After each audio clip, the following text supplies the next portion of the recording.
Вот как можно донести людям, именно до спящих людей, вот понятие духовного пробуждения? Потому что многие даже не могут понять, что это такое.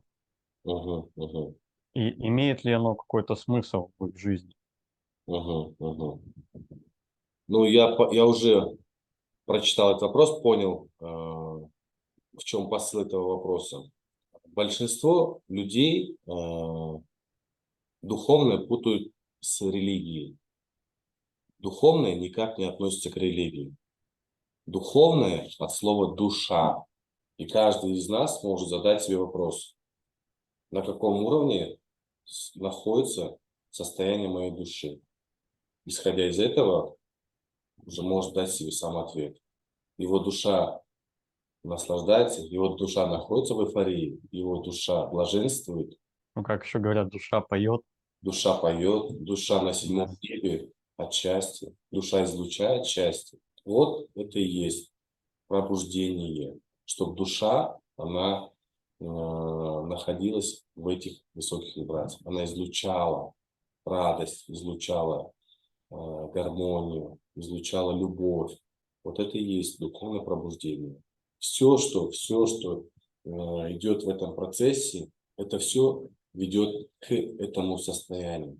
Это состояние называют вибрацией Бога. Бог вот в этом состоянии, его душа поет всегда. Ну, это я так образно говорю. Она излучает любовь всегда. Она не зациклена на проблемах, потому что нет проблем. И проблемы, естественно, образовываются из-за вибраций, которые излучает душа, тело человека. Все, что здесь есть, созидается с помощью силы Творца каждого человека. У каждого человека есть эта сила Творца, которая материализует все, что он излучает. Излучает он вибрацию Бога, никогда не будет никаких проблем. Излучает он вибрацию низких частот, паразитов, сущности. Естественно, у него жизнь будет всегда вот там от одной подножки ко второй подножке. И плюс еще потом после этого здоровье будет, а потом отношения, материальный план. Вообще никакой будет. Думаю, прям примером я хорошо ответил на этот вопрос. Ну да, я думаю, понятно будет.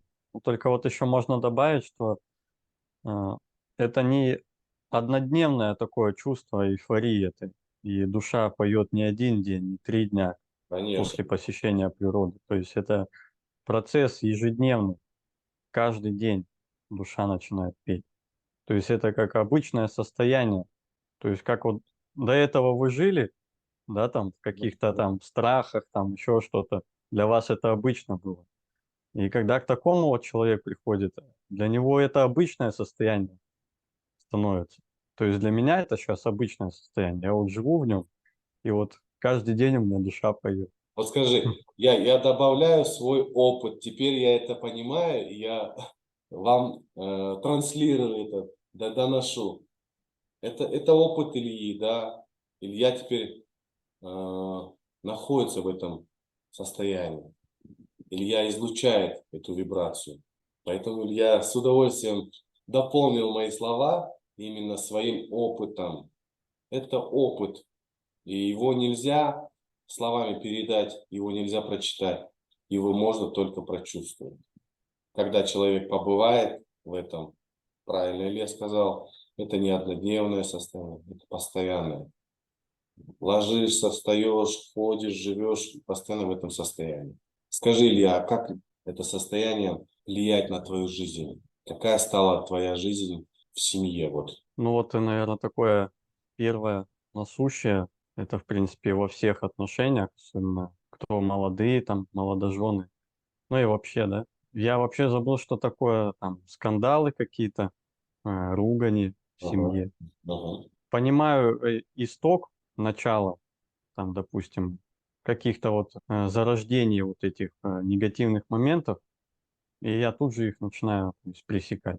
То есть я понимаю, к чему они приведут сразу, вот причем. И все, я как-то раз, ну, переигрываю все это дело. То есть я понимаю, что это не надо. От этого никому хорошо не будет, от этого душа не будет петь. Эйфория тоже пропадет. И поэтому я вот так вот все грамотно переделываю, и все, и как будто ничего не начиналось даже. То есть это такая тоже способность, кстати, вот. Это тоже можно способностью назвать. Обычная способность, в принципе. То есть пресекать все наши негативные вот эти воздействия. А теперь я просто понимаю, откуда эти воздействия идут и что они хотят от меня. И я им не даю этого сделать, соответственно. Поэтому в семье отношения, ну, прям очень сильно поменялись. Прям колоссальные изменения произошли. Вот вы все сейчас стали свидетелем результата и показателя изменений внутри человека и, естественно, внешний показатель, семья, действия, какие происходят. И вы можете сейчас перекрутить назад и посмотреть, когда Илья об этом говорит, глаза его, они вам все скажут. Даже без слов вы можете отключить звук, но посмотреть в глаза. Это вибрация Бога. Глаза сами говорят. Вот вам элементарный пример излучения божественной вибрации.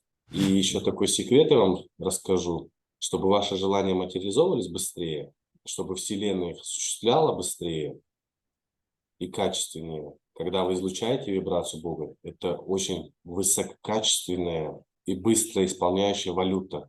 Вот так можно назвать, с помощью которой вы можете обменивать желаемое. Вы на этой частоте заказываете и приходит быстрее, потому что вы производите обмен. Вы излучаете вибрацию, это и есть валюта, и получаете результат желаемый на вашу излучаемую валюту, вашу вибрацию. Такой вот секрет. Поэтому чем больше вы излучаете, тем больше вы получаете.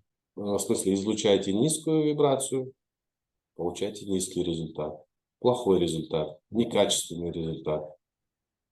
Излучаете высокую вибрацию, получаете высокий результат, качественный результат. Вот весь секрет. Да, сложного-то ничего нет. Сложно? Математика простая. Абсолютно все просто.